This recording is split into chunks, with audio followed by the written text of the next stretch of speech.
ไลฟ์ถึงกี่โมงคงไลฟ์ไม่นานหรอกค่ะมาไลฟ์แป๊บๆเดี๋ยวก็ไปแล้วไลฟ์1 ชั่วโมงเลยเหรอมันตาไปเปล่า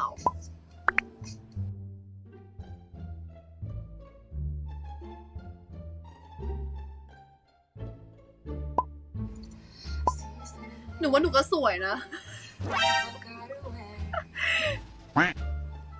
ซิงกะซองวิทวิทยาถึงแม้มันจะไม่พอแต่ฉันอยากร้องเพราะฉันมีความสุขมากเวลาร้องเพลงเป็นข้าวชาติ at the moment unforgettable you twist your fan the more that I miss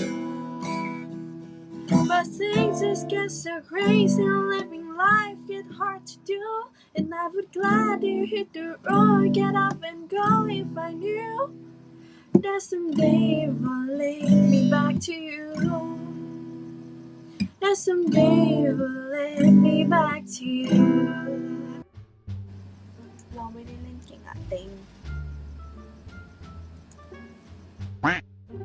อยากให้เกามากกว่าเหรอคะเกาไม่ใช่เอ้ยทำไมทุกคนมาเซลเต็งอะไรเนี่ยหนูแค่พูดมันหลุดไปเฉยอะแล้วถึงเที่ยงคืนได้ปะเขาจะอยู่หรือปะโอเคถ้าเขาอยู่เต็งก็อยู่ใช่ปะงั้นเต็งก็ต้องอยู่กับเขาจนถึงเที่ยงคืนเลยนะฟังเขาร้องเพลงโอเคปะ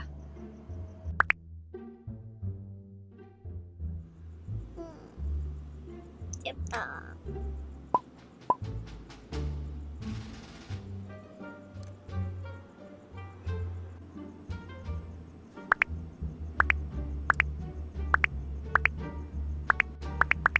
ติงติงติงติงติงติงติงเตรงติงติงติงติงติง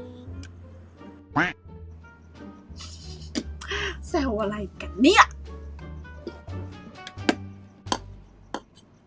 ง่วงแล้วหรอง่วงแล้วเต็งก็ไปนอนก่อนเลยเขามีอีกหลายเต็งเลยตอนเนี้ยมี726เต็งเลยตอนเนี้ยเต็งไปนอนแล้วก็ฝันดีนะเต็ง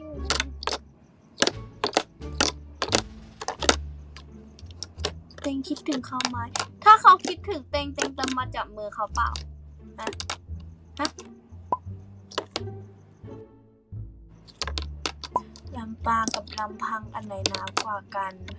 ลำพังหนาวกว่าแต่ถ้าลำพังก็ยังมีเขาอยู่ข้างๆนะเต็ง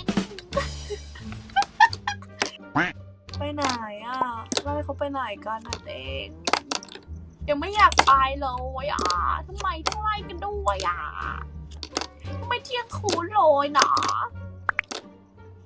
เรามาหลับหาไลฟ์กันไหมเต็งก่อนวันนี้เราจะได้เก็บเวลครบไปเลยถ้าเราหลับคาไลฟ์นะ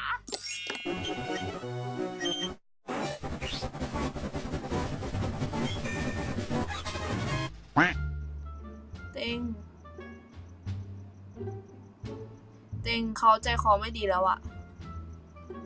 เขาจะบอกว่าเขาไม่ได้ขออะไรอะเต็ง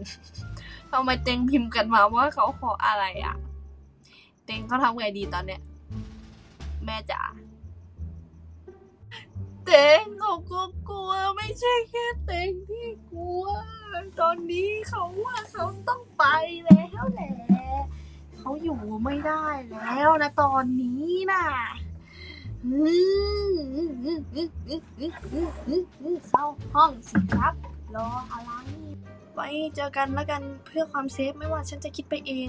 หรือว่าพวกคุณจะได้ยินหลอนไปเองหรือว่าฉันอาจจะเผลอเอากีตาร์ไปฟาดกับกำแพงหรืออะไรก็ตามแต่ว่าเขาไม่ได้เคาะอะไรนะเต็งไม่ได้เห็นเขาเคาะใช่ไหมโอเคเคาะโต๊ะแล้วใครเคาะโต๊ะหนูเคาะโต๊ะตอนไหนวะไหนหนูขอลองหน่อยนะไหนทุกคนฟังให้หนูหน่อยนะว่ามันใช่เสียงนี้หรือเปล่าเคาะอันนี้เหรอมันก็ไม่ใช่เสียงนี้หรือเปล่าอ่ะเคาะเกากีตาร์เล่นมันก็ต้องเป็นเสียงนี้ดิเกามันเป็นเสียงแบบมันต้องเป็นเสียงอย่างนี้นะตกลงใช่ไม่ใช่อ่ะ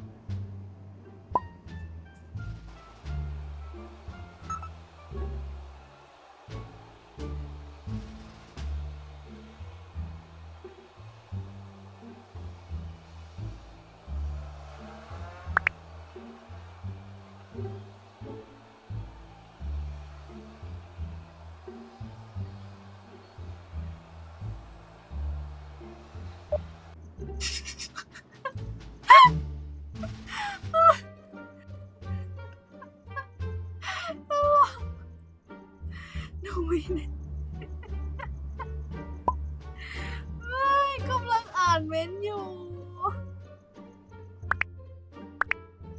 ไม่ได้ค่ะ เน็ตไม่ได้กระตุก เฮ้ยอัพไม่ได้ค้างโว้ยบายเตง ขอบคุณที่อยู่ด้วยกันจนถึง5 ทุ่ม 46 นาที บายบาย เจอกันใหม่ค่ะบาย